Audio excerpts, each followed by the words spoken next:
Determine the magnitude and the direction of the force on a proton traveling horizontally to the east at 7.75 times 10 to the 5 meters per second in a vertically upward magnetic field of 0.75 Tesla. Describe the proton trajectory, assuming that the field is uniform. Okay. So let's start by drawing what's going on. I want to draw this. I'm giving information in terms of north, south, east, west. Okay, so let's say up is north. And now let's draw it. So I've got my proton, here it is, going towards the east. There's its velocity vector. And the magnetic field is vertically upward. Now if I say something is going east and something else is vertically upward, that means, vertically upwards. So here's magnetic field line, there's another magnetic field line, there's another magnetic field line around the proton. They're all coming out of the page as I drew it from our perspective. Okay, so this is the magnetic field. Each one represents a magnetic field line coming out of the page. Okay, and I know that V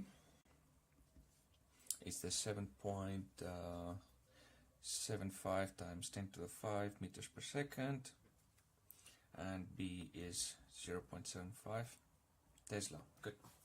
Okay, so what are we after? We're after the magnitude of the magnitude and the direction of the force on a proton traveling at a certain velocity in a magnetic field. Okay, so I've got a charged particle in a magnetic field that is moving. That means it's feeling a force. Well, it is not in the same line as the magnetic field. I mean, if this was going up or down, the proton, then it would be in the same line as the magnetic field, and then it wouldn't feel a force. It cannot be in the same line as the magnetic field. But it isn't. In this case, it's 90 degrees, so there is a force on it. The other way, it would not feel a force if it was standing still. So for a charged particle in a magnetic field to feel a force, it has to be moving and not moving in the same line as the magnetic field. Right. So what is the formula for that? It's this one. Force on an electric charge magnetic field. And let's just write that down and substitute for the value. So F is equal to absolute value of the charge times the velocity times the magnetic field strength times sine of the angle between the direction which the particle is going and the magnetic field. Okay, so what's the absolute value of the charge if it is a proton? Well, it's just 1.6. How many significant figures? Just 3 is fine. Least amount I'm going to be using is 2, so more than this will definitely not be necessary, or most likely not be necessary. Okay, and velocity 7.75 times 10 to the 5 meters per second times B 0.75 Tesla and sine of 90 degrees. So this is in fact the maximum force. I can write here F max if I want. The maximum force that this charge can feel in this magnetic field at this velocity. Good, and now let's just calculate this. So what is this? This is 1.6 times 7.75 multiplied by 0.75 times 10 to the power minus 90 plus 5 is minus 14. Okay, precisely 9.3. Anyway, only can provide 2 significant figures. So 9.3 times 10 to the minus 14 Newton. Good. Okay, so that is it for the force on the particle, on the proton. So now what is the direction of the force? Well, that is right-hand rule. Index finger in direction of the velocity, middle finger in direction of the magnetic field, and then thumb points in direction of the force, if it is a positive charge. Otherwise, the thumb is pointing in the opposite direction to the force. Okay, so this is again slightly uncomfortable. So magnetic field is out of the page, and imagine that this hand is rotated like this, so as this is pointed to the right. So then I think you'll agree that the force is downwards. The force which is necessarily perpendicular to both the velocity and the magnetic field can be downwards in this case by the third right-hand rule. Okay, so remember, don't get mixed up with the third right-hand rule in terms of it being used on a positive or negative charge. Be very sure that you are using it on a positive or negative charge, so you don't mess up the direction of the force. If it's a negative charge, you need to be in the opposite direction that your thumb is pointing. But we don't have to worry in this case because it's a positive charge. Okay, so by the right-hand rule, You can write your right hand rule 3 if you want. It's not really necessary, but I mean, I suppose you can. The force will be directed.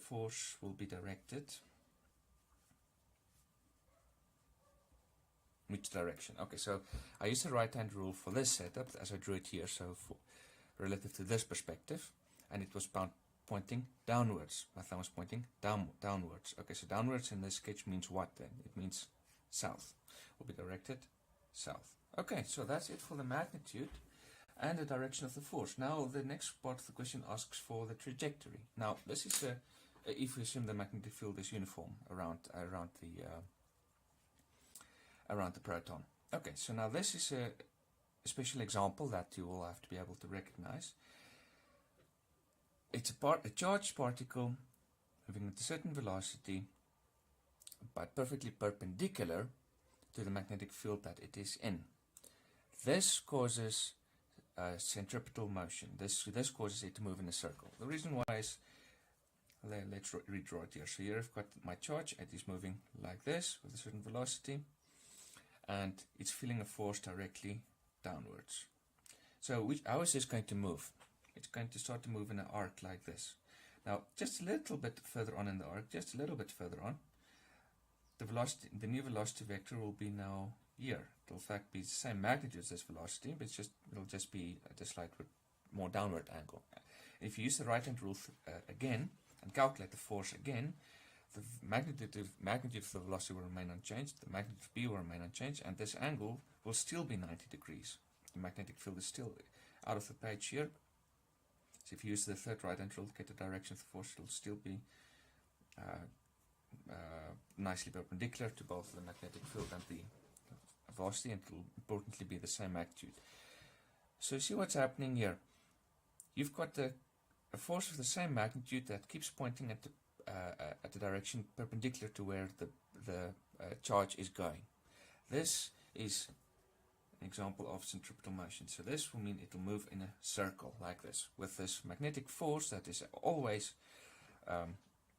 pointing towards the center, the middle point of this circle in which it is moving. So this is a special case which you'll have to be able to recognize. So to write it out in full, I'm going to say the proton's velocity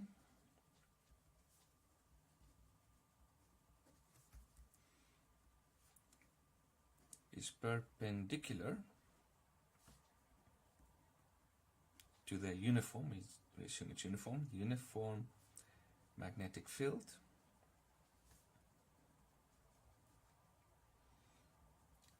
hence the magnetic force is a centripetal force causing circular motion. Is a centripetal force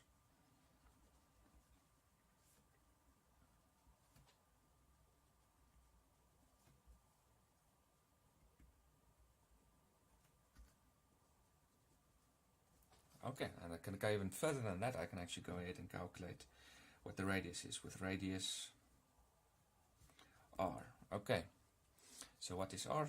It's very simple.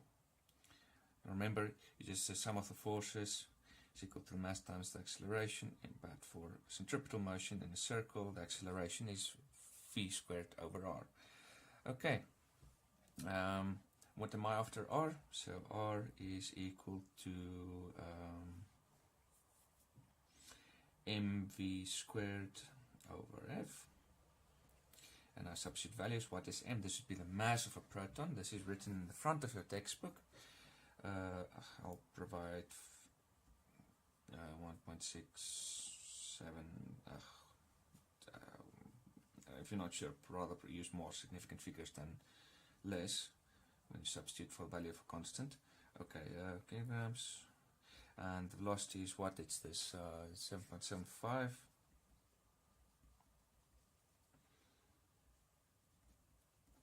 Squared over the magnitude of the force, which you calculate here, was just this 9.3 times 10 to the minus 14 newtons. Okay, and if you calculate this,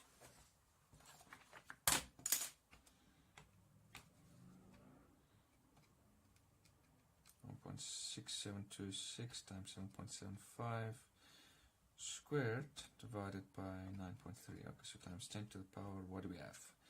Minus 27, there's going to be plus 10 plus 14. Good. Job. Okay, so this is 1.1. I provide two significant figures. 1.1 times 10 to the minus 2 meters. Okay. Yes. Okay, so a little over a centimeter then. Okay. And okay, so then which direction will it go around the circle? As I draw it, it will work like this. It will go clockwise around the circle. So for the nice final answer, I can say thus. The proton will move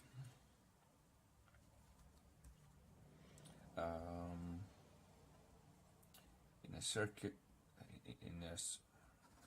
circle of radius 1.1 times 10 to the minus 2 meters. Well, I suppose you could just say 1.1 centimeters in a clockwise direction.